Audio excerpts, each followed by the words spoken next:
people of the book, and welcome to the 2021 virtual Gaithersburg Book Festival.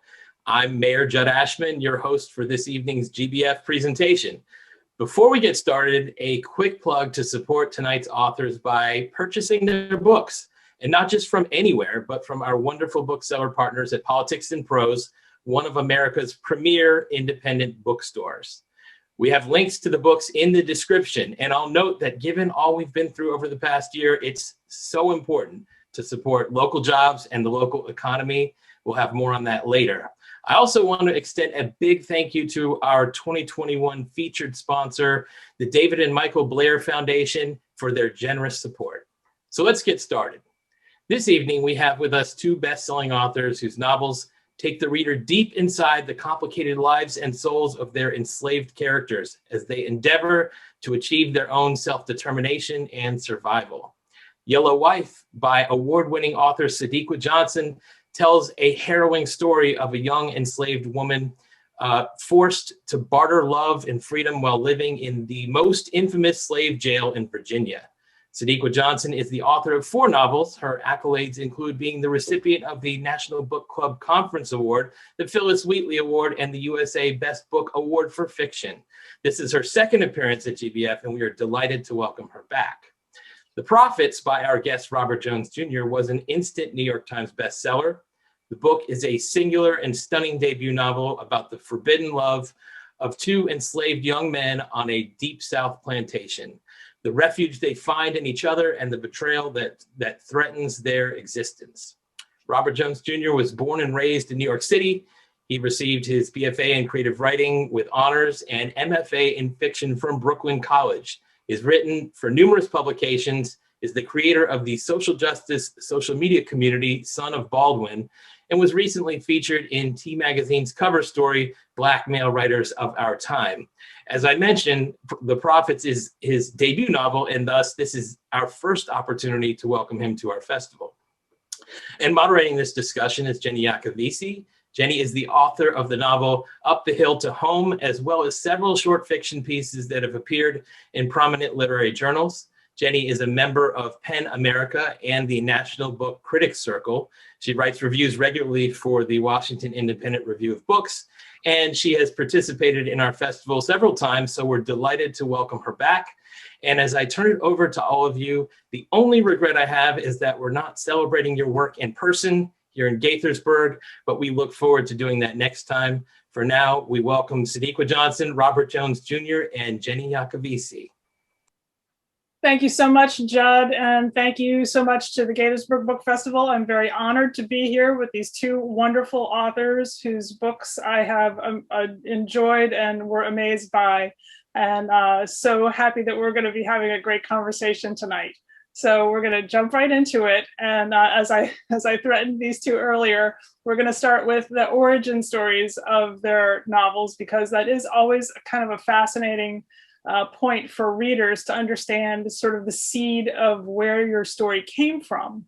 And Sadeqa, I know that yours was when you, soon after you had moved to Richmond, and you were visiting with some friends and family, and you all decided to take the 3-mile slave trail along the river in Richmond. And that was where you discovered this story that sort of tugged at you. So tell us a little bit about that. Yeah, so first of all, let me just say thank you so much. I'm so excited to be here for the second time. I'm picturing myself under the big white tent at the park. So I'm there, I'm feeling that energy. But Yellow Wife was a story that I discovered by accident. I moved to the Richmond area in 2015. And in 2016, we had some friends from New Jersey come to visit, and we were just looking for something to do with both families. So we decided to take a walk on the Richmond Slave Trail. And the Richmond Slave Trail, it's about 2.5 miles each way, and there's 17 different markers along the trail. So we had the kids take turns kind of reading the different markers, and it gave us a picture of what it was like for the enslaved people as they came into Richmond. Well, we got to the marker that talked about the Lumpkins Jail, and it was described as a slave pen and punishing center for over 200,000 enslaved people. between 1844 and 1865. And it was said to be one of the most horrific places in Richmond. And the owner of the jail, his name was Robert Lumpkin, and he was referred to as the bully trader because he was so mean and so vindictive that if a master in the neighborhood wanted to make an example of one of his slaves, he would then send that slave to be punished by Robert Lumpkin. And it was, it was one of those things that I started to just try and imagine what it was like, because it said that he was married to a Black woman, a Black enslaved woman named Mary Lumpkin. And that while he was this bully trader on the one side, he treated her and her family and their family together, their 5 children, with compassion, and he took care of them. And I couldn't stop trying to picture what it was like for Mary. And, I have 3 children. And so what was it like for her as a mother, raising these 5 children on this half acre of land where fellow enslaved people are being punished and families are being separated? And then what was it like for her being in this marriage? Was it a marriage of sacrifice? Was it a marriage of love, convenience? Like, what was that like for her? And that was really the beginning of me trying to unravel this story. The curiosity is what kind of brought me to the table with it. And so we're gonna come back to a number of those points that you were making, and I just want to go to Robert to talk about. You had mentioned, I saw that you mentioned to an interviewer that as part of some work that you were doing, you had come upon a set of shackles were in with the garbage on the street somewhere, and that helped to sort of formalize this picture in your mind of a character and a story that you were trying to formulate in your head. So tell us a little bit more about that. Thank you so much for having me. This is my first time in the Gaithersburg Book Festival. Shout out to my cousin Shahira, who also lives in Gaithersburg. Yes, that is exactly what happened. I was in my first semester of the MFA program at Brooklyn College, and my fiction tutorial instructor, Stacy Durasmo, gave us an assignment where we were to find objects, real world objects that a character we're thinking about might possess. And this idea of writing about Blackness and queerness during antebellum slavery had been one that was flitting around in my head for about maybe 6 months.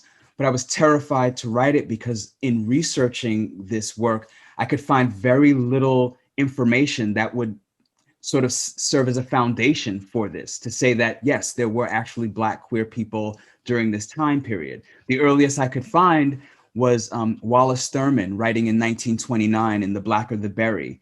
He touches upon that. And so this is during the Harlem Renaissance period, but nothing before then in the records that I looked in. So I'm walking home from class that evening, and I come across this huge pile of garbage waiting to be picked up by sanitation the next morning. And right at the base are a pair of shackles. And I just took that as providence. That was permission for me to actually write about this character that I thought that I should be writing about, but was too afraid to do so. And what I formulated from that was the character that eventually became Isaiah. At the time, he was called Hannibal. And I was just basically sort of sketching him out. What does he look like? How tall is he? What scares him? What does he love? Who does he love? And from that very early sketch, I started to develop the other characters, because as you know, my novel is told from the point of view of very many of the characters. And so I began to then sketch out these other characters to sort of give the life on this plantation in Mississippi texture, so that the reader could feel immersed in the experience completely.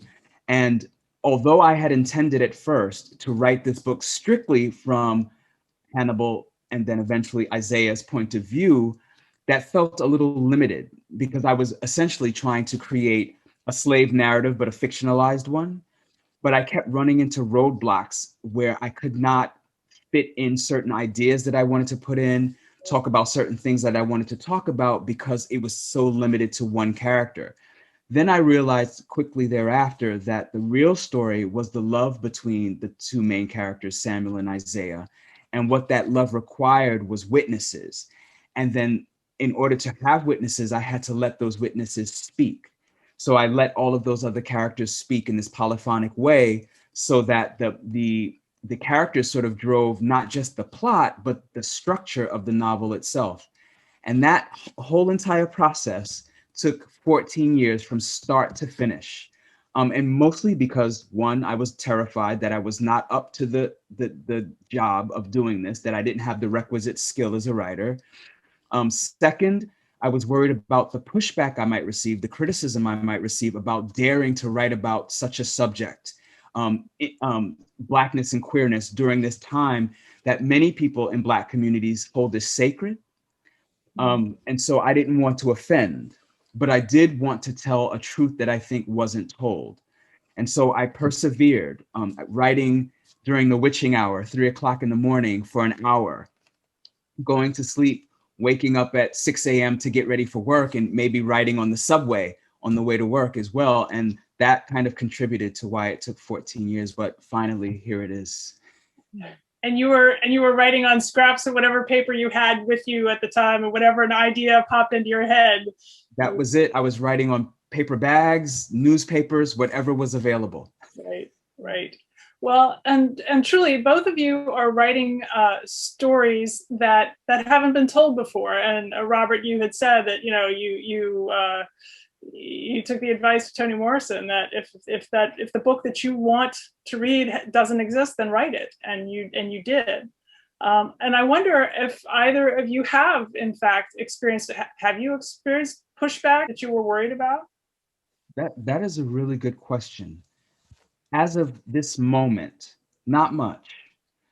There were some concerns that why do we have to keep writing about this particular time period? Black people were so much more than just enslaved.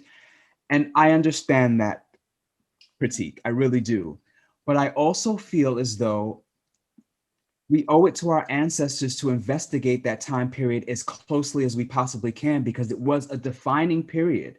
It was a brutal period in which the African American was designed, for lack of a better term. We were Africans before this. We were never slaves. I want to make that clear. We were enslaved, but we remained people, and slaves are non-people. And we became African Americans. From that time period, we get untold dances and songs and music as a result of the experiences our ancestors endured. The fact that they endured so that Sadeqa and I are here now able to testify to their stories is worth exploring. And I always say to people who say, don't write about that time period, if there were 20 million enslaved people, there are 20 million stories to tell. Right. And I am so glad Sadeqa is telling one of them and that I am telling one of them. And so far, that's the only sort of pushback that I've seen or experienced. And Sadeqa, have you gotten any pushback about your exploration? You know, it's funny, when I was beginning the journey of Yellow Wife, I had people in my family actually say, why do you want to write about that? And to Robert's point, it was really important for me to tell our story. I personally have always been attracted to this period of history, our history. I remember being a teenager reading Jubilee by Margaret Walker and just feeling their story pulsate through my body. So it's always something that I've been attracted to, because I want to know, like, I personally want to know what happened. And it was my curiosity of wanting to know more about Mary Lumpkin and women like her who endured, you know, unspeakable acts of violence and suffering, that to me, their stories deserve to be told. And when I was on the Richmond Slave Trail, we stopped at the sacred burial grounds at the end of the tour. And that was where the enslaved people were buried. There were no ceremony for them. At the jail, they would literally let them pile up. And when they piled up, they just shoved them into the ground. And Richmond has made this a sacred space. And so when we were there, we could feel the energy. Like, I could feel the energy of the ancestors it was like they were waiting for us, you know? And it was so strong that the friend who I was with, he started to pretend like he was playing the African drums, and the kids started moving their body. And like, it was like this celebratory moment. And for me, I kept thinking, oh gosh, the ancestors are waiting for us. And then I thought, oh, they're waiting for me. They want me to tell their story. So for me, it was a calling. It was something that was necessary. It was me giving voice to those who did not have a voice. And I recognize that I stand on the shoulders of women like Mary Lumpkins, who have been blotted from our history. You know, because I was able to write a story that was inspired by someone, I had to kind of go and dig for bits and pieces of her life and really piece together what I could find, you know? And so it felt like a charge for me. It felt very necessary and an honor. It was an honor. Right. I mean, and truly, because so many people's history have been wiped away, right? The erasure of ancestry, the erasure of your family bonds. In fact, Phebe, the main character and narrator of Yellow Wife, is unique to some degree in the fact that she knows both her mother and her father being the plantation owner where she's raised, and she knows all of her children. She keeps all of her children, which is rare. So, like, compared to the characters in Robert's book, where the brutality of being forced to be used as a breeder with whomever they chose to put you with, and having no choice in the matter, and being used basically, the master is using his slaves as the way he would cattle. So the concept of having those histories and having those bonds erased, and trying to find the history of the people that you're looking for then, and how hard that is because so much of it has been erased.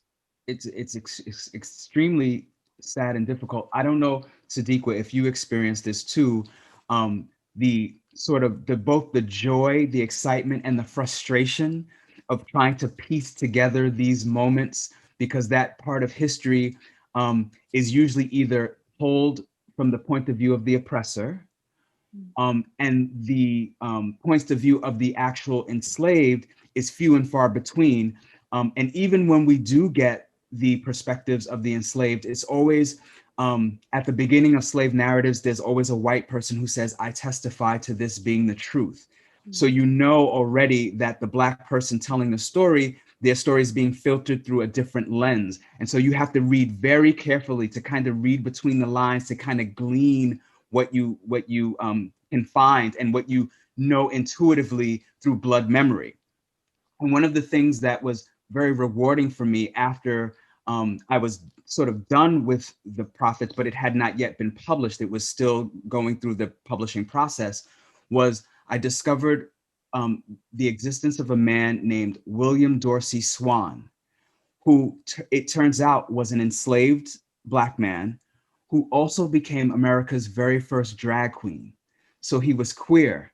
And so I said, see, I knew it. If this was not a figment of my imagination, we did exist. And I'm so glad that he's there now to buttress any sort of, no, there was no such thing that I might receive in terms of pushback for the Prophets. Right. Yeah, I would have to agree. Like, it was very important for me to tell the story of Yellow Wife without that film, because when I was doing my research, a lot of the books were told from the perspective of a historian, and they kind of put a buffer there that I didn't want. I didn't want that for the story. I felt like I wanted you to be up close and personal with Phebe as I was telling her story, as she was walking through the story. And I didn't want that. And so for me, I was able to find a few slave narratives that really, there was one by Charles Ball called 50 Years a Slave. And if you haven't read that one, oh my gosh, I mean, it is so up close and in your face. And, you know, some of the way he described scenes, he had escaped from slavery twice. One time he escaped and he walked. And that took months. And then the second time he smartened up and was able to sail away. But just going through the experience with him as he was making this journey was what I was like, this is what I want for my reader as they're going through the experience with Pheby and Yellow Wife. And it was really important for me to do that. Like, I didn't want that separation between the reader and the book. One of the things I loved, it took me in Robert's book, Toe Bob and people, right? So there are those other ones, the white people, and then there's real people, right? And so it's that truly seeing it through the correct lens of, this is our story. This is from our perspective. The other thing I will say that when I read a particular chapter in your book, One Kings, I couldn't stop smiling. It was to me, it was revelatory, and just for everybody. So Robert takes us back into Africa to a tribe, a set of folks in a village ruled by a king, and the king is a woman, and the king has wives, and those wives are men, and she is the best warrior, and she keeps everybody protected, and I truly loved that. And again, it's sort of a paradise because they allow people to choose who they are, right? That whether you're a man, a woman, or other, or all, you're accepted for who you choose to be. It is based on your spirit and who you choose to be. And they're getting ready for a ceremony that are going to join two men. And I thought that was absolutely wonderful. So I don't know if that came completely from your imagination, or there is actually historical precedent. One of the wonderful things about doing research for a novel like this is and Sadeqa could probably testify to this, is the shocking things you learn, the surprising things you learn. One of the things I learned was that prior to European colonization, many African villages, tribes, peoples had such what we would think of as contemporary ideas about gender identity, and sexuality. They had no qualms, no sort of hostility toward people who are what we now call queer. In fact, they had woman kings, because for many of these African tribes, king was just a title, and had nothing to do with the gender of the person who held it. Whoever was the leader was the king. And in this particular case, King Akusa is a woman who has wives because she's occupying the role of the king, and the wives are men, women, and other. And she is very adamant when she encounters a Christian missionary who's trying to tell her, no, this way that you're looking at the world is wrong. And she's laughing at him because she's saying, clearly this man cannot understand what he sees, because clearly he can see bodies, but they don't have the vision to see spirit. And that is something that I learned when I was doing the research for the prophets, is that there were these really wonderful ideas that dealt with how Africans saw the world in spirits, in bodies.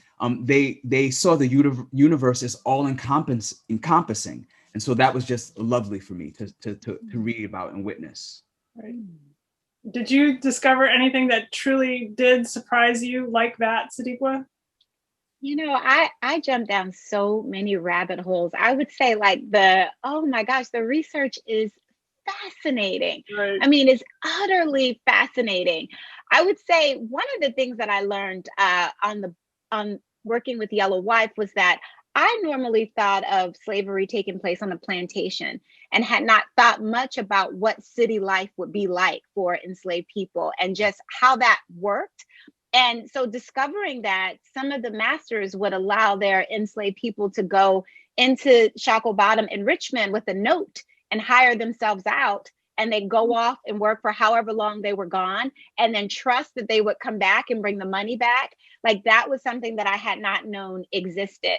The other thing was the fact that the character, the jailer in the book, he was part of this ring of men who were jailers in downtown Richmond at the time. And I discovered that the reason why, because they all have mulatto wives. And the reason why they all have mulatto wives is because trading, even though everyone had slaves at that time, the slavery business was looked at as a dirty business. And so anybody who was trading and selling and in that part of the business, they were looked at as pariahs, as the pariahs of society. And so no well-off white man would marry his daughter to these men. And so that is why they all married mulatto women and they had families with them. And so that was something that was kind of like, I didn't know about until I started researching. Sadeqa, I'm wondering, in writing The Yellow Wife,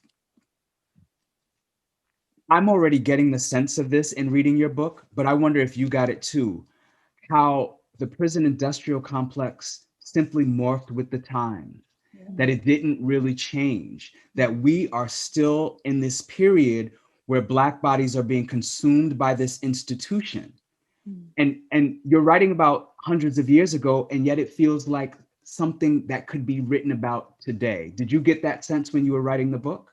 Absolutely. And even more so after the book was written and we went through everything we went through socially in 2020. And I have a 17-year-old son who just got his driver's license and was pulled over by the police a month after he had his license and had a situation where he literally, he's crying. And he's crying because he's got pulled over because he forgot to turn his lights on. And the police officer is yelling and screaming at him with no compassion, to the point where he calls my husband and I on FaceTime so that we can witness what's happening so that the police officer will back up off of him. And so it is the thing that I tell my children all the time is that in order for us to know where we're going, we need to know where we came from. And every single thing that has happened in this country, that is happening, that continues to happen, it all goes back to slavery. It all goes back to that period. So when people say, why do you have to write about that? It's because we got to constantly remind people that this is where we came from. And we're still there to a large degree. We're still there. Yeah. And, one of the things that I had noticed, particularly in Robert's book, your acknowledgments is like an encyclopedia of influences. And I read them all because I was fascinated by it. And one of the things that you do is you have a long list of Black people who have been killed by police, and that's one of the things that you're acknowledging as influences. And I do wonder how some of what we're living through today continues to or will continue to influence your writing as you go forward. In fact, as we're taping this, we're going through the murder trial of George Floyd's murderer. So things like that the year that we've lived through, we feel like we're living through again. We talk about Jim Crow 2.0. So I wonder how that will influence your writing. That's a great question. Sadeqa and I are writing from a tradition that probably begins as early as Phyllis Wheatley, where the fact that we are writing is a miracle because our ancestors were prevented by law from reading and writing. Yeah. But we, because of their sacrifices, because of what they endured, because of what they survived, we are here now to tell the tale. And so when we're writing as witnessing. So there is no separating the world from what we're writing, even if we're writing science fiction, as Octavia Butler did to genius levels. Exactly. She was still telling us about what we are going through here as Black people. And I think I cannot write and separate politics from my writing. For me, that all writing is political, whether the author is aware of it or not. Mm-hmm. And I feel like as a part of the tradition I'm writing in, I have to bear witness. And for as long as things are the way that they are, as you said, we are now in the throes of this trial for Officer Derek Chauvin, who killed Floyd on camera without compunction. And we are worried as Black people whether or not he's going to be found guilty, even though the evidence is clear that there were dozens of witnesses, people begging him, please, you're going to kill him. Floyd calling out to his mother. And there's still the possibility that that jury will say not guilty because of how much they despise us as Black people. And so, as Toni Morrison once said, that's the job of the writer. The writer has to say what is, you know, how it should be. She said, I'll leave to the sociologists, but the writer has to tell you what's happening or what happened. And that, so I think that I will always be writing about what happened or what is happening. It's happening now. I agree. It always just finds its way. I mean, even my first 3 novels are contemporary fiction. And I was just writing about, you know, a long distance love story or a mom who was overwhelmed with, you know, taking care of her children. But somehow it always seeped into me telling a bit of history or something that's going on, because as a writer, I want to entertain you, but I want to educate you. I want you to look at something differently through a different lens. I want to give you a different perspective. I want to feed you, you know, and as I'm writing, I always feel like I am the conduit and that the energy is coming through me. So I'm making myself available to the spirits, to the energy, to the ancestors, to the story, and I'm just getting it down. And when I do that, I allow myself to be the vessel to tell the story that needs to be told. And often there is going to be some commentary, you know, as Robert said, it's all intertwined. It all works together. Right. So there's so many places to go from here. I'll bring it back to the books themselves. And one of the things that I noticed that that they have in common is that to some degree, the heart of the story is kicked off by a bargain that somebody makes in order to protect that which is most precious to them. And so in Yellow Wife, it is obviously Pheby making the bargain with the jailer that she will be his the proprietress of the jail and his mate as long as she is never parted from her son. And then in The Prophets, it's that Amos bargains with the master, Paul, that he will make sure that all the enslaved on the plantation sort of behave themselves because he's going to preach the word of Christ to them. And that's, so he makes this bargain to keep Essie safe. So Sadeqa, I don't know if you want to. Yeah, I was going to say it definitely is. You're making, I think for Pheby, what she was doing was trying to always make her situation the best it could be with the little bit that she had. And I thought that was the common theme through all of the books that I read about enslaved women, is that they, you know, when I think about my parents saying things like, you know, I knew this person who knew how to take 2 pennies and make $1, you know, it's like, that's who we have come from, is that they knew how to rub 2 sticks together and create a meal, you know? And so I think that's what Pheby was always doing for herself and for her children, is she was trying to figure out what was the best thing, you know, what sacrifice could she make, but also what bargain could she strike up? And you know, the jailer in Yellow Wife is referred to as the devil because the jail is referred to as the devil's half acre. In my research, the Lumpkins Jail was called the devil's half acre, and he was the devil. And so essentially that's who she's making a bargain with. And she's doing it because she has no choice. This is the only way that she can better her situation. And, you know, whenever you make a bargain, it doesn't always work out the way you think it is. And also, too, when we're writing fiction, you know, there has to be that twist and turn, right? Like it can't be all beautiful because who's going to keep reading our books? Yeah. I know I would throw it across the floor. Trust me, there's enough going on in these books. Absolutely. I that is so true what Sadeqa was saying. These people are in an impossible situation, right, where if a little reprieve from suffering requires a little bit of a compromise or a deal, they're going to take it because they're in a system that is white supremacist, capitalist, and patriarchal.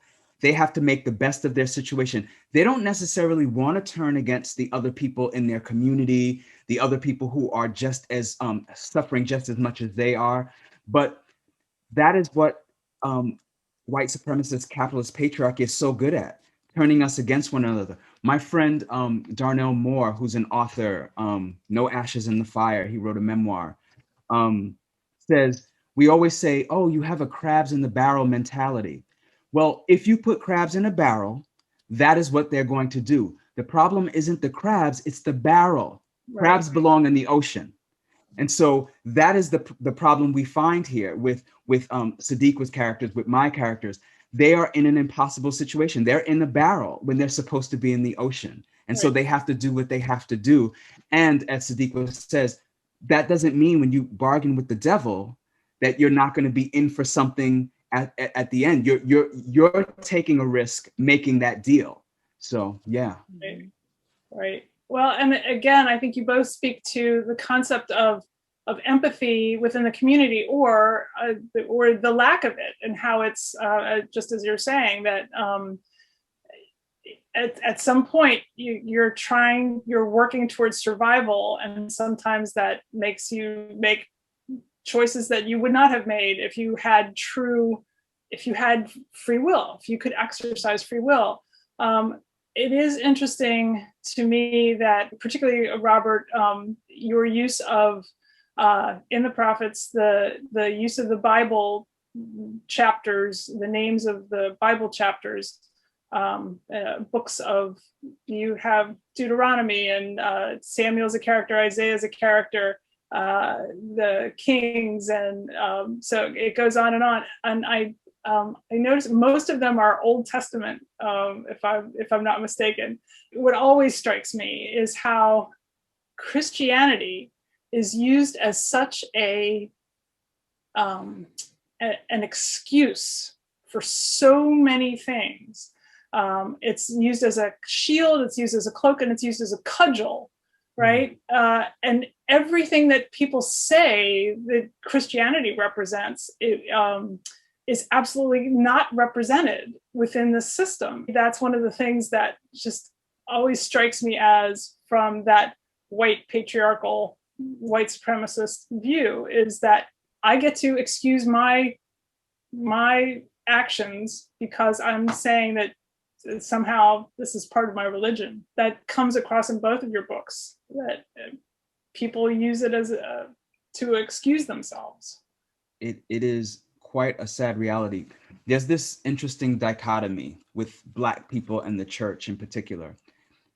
On one hand, Christianity was, the Black church was the one place Black people could gather to strategize, to come up with these plans on how to free themselves. Right.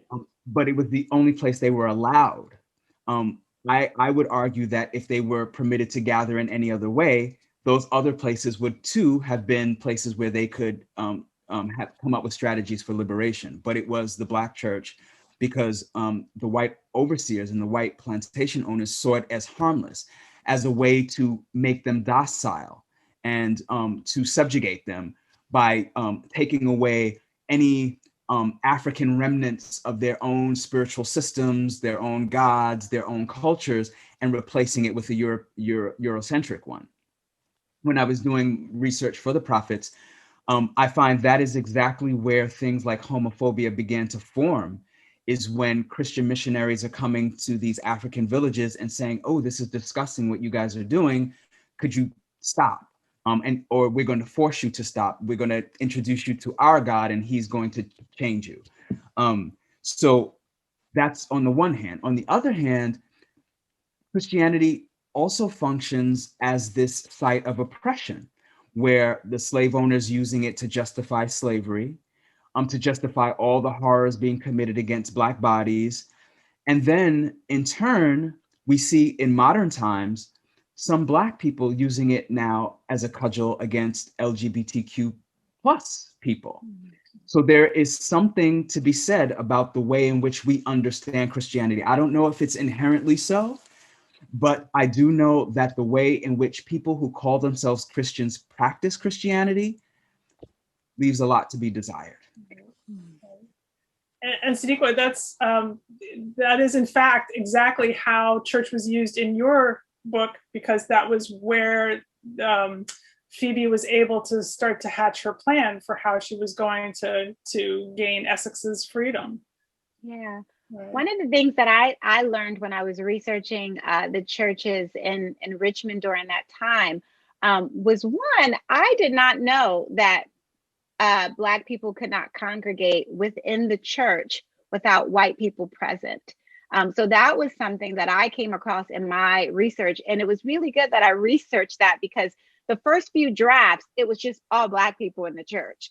In addition, the pastor was white in Richmond to keep an eye and keep things kind of going.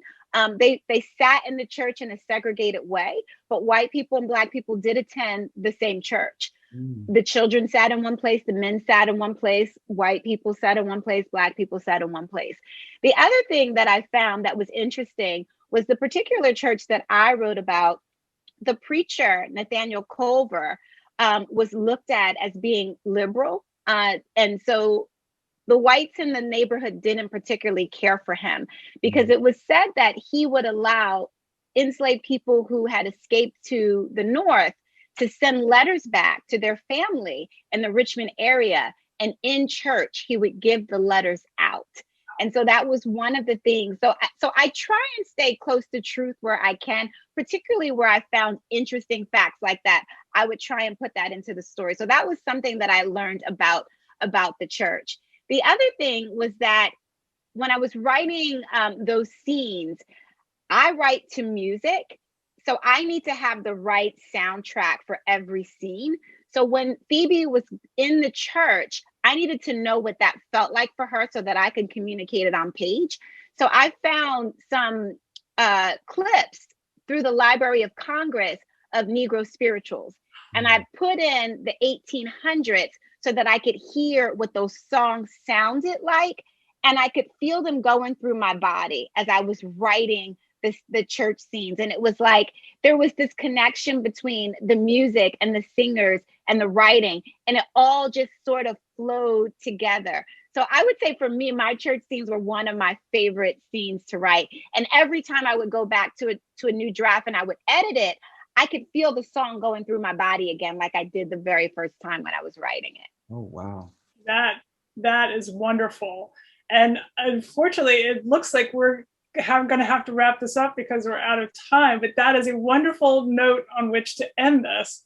And I can't tell you how much fun I've had talking to both of you today. Welcome back to Judd to close us out.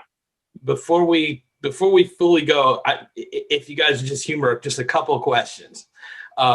So first, Robert and Sadeqa, like Robert, you mentioned that that the Prophets was a 14-year endeavor.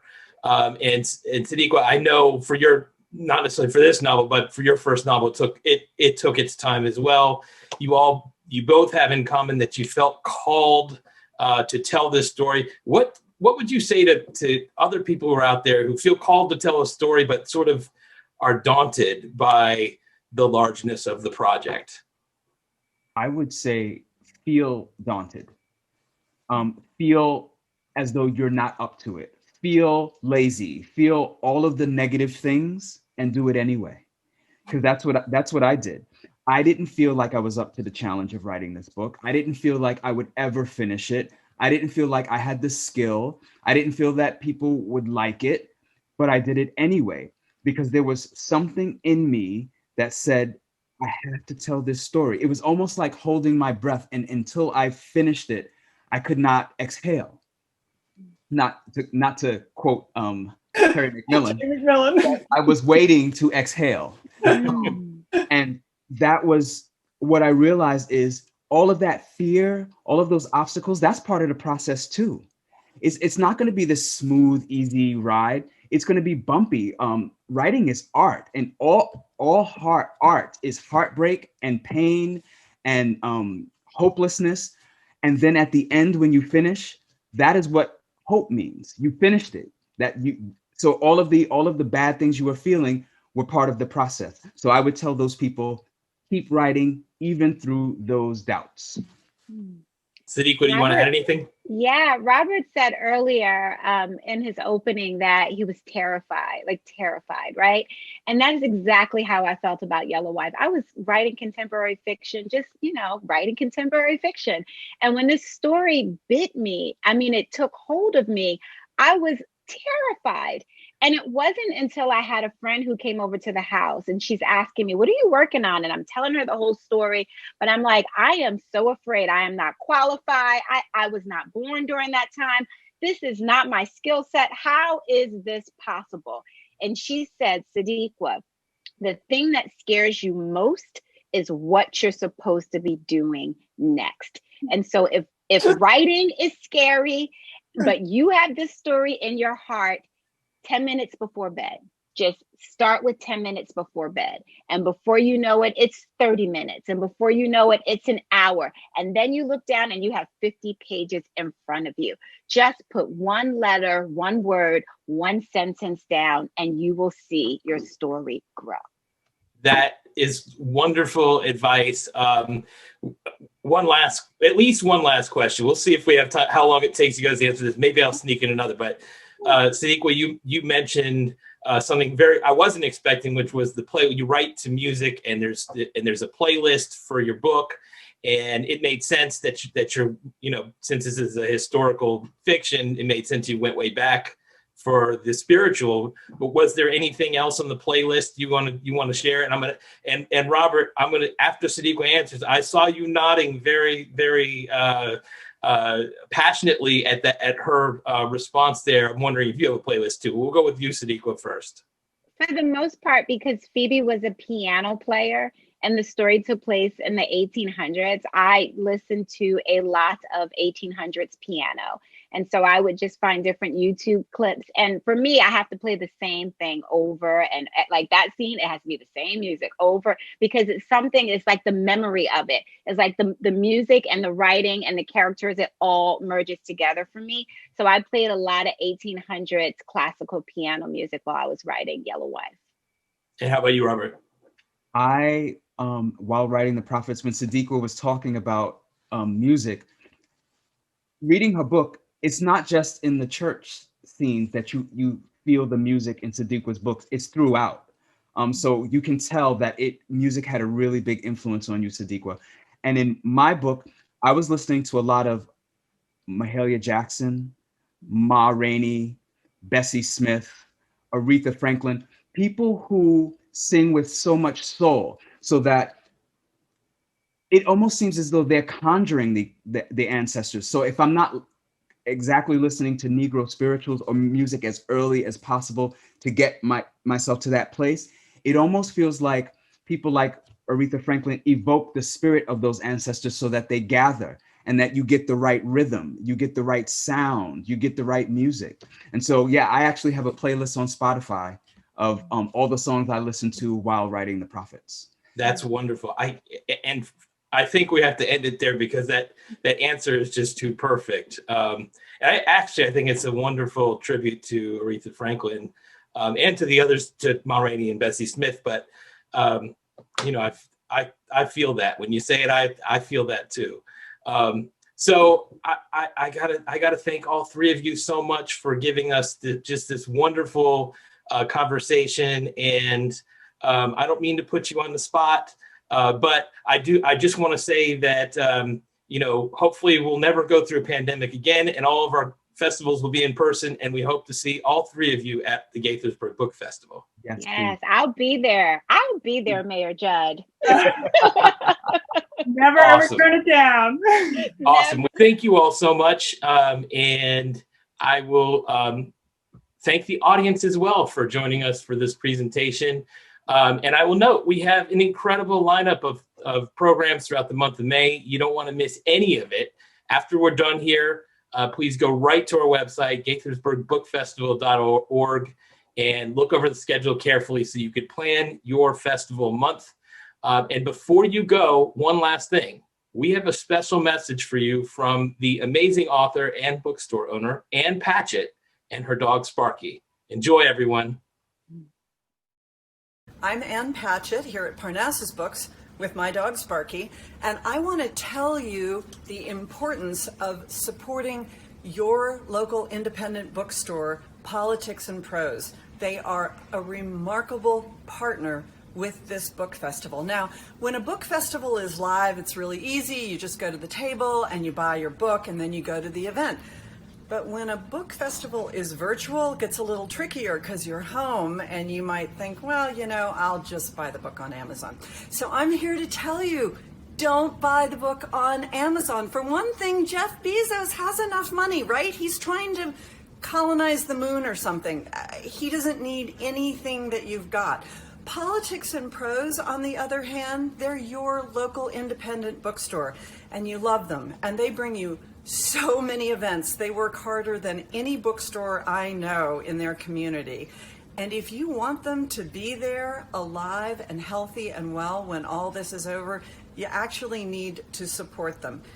They are the people that are putting a tax base in your community, okay? So you have teachers and police officers and firefighters, and when you pay a couple dollars more for a book, you're creating jobs in your community. So enjoy your book festival, support Politics and Prose. Remember, Ann Patchett and Sparky think it's the thing to do. Shop local. Thank you.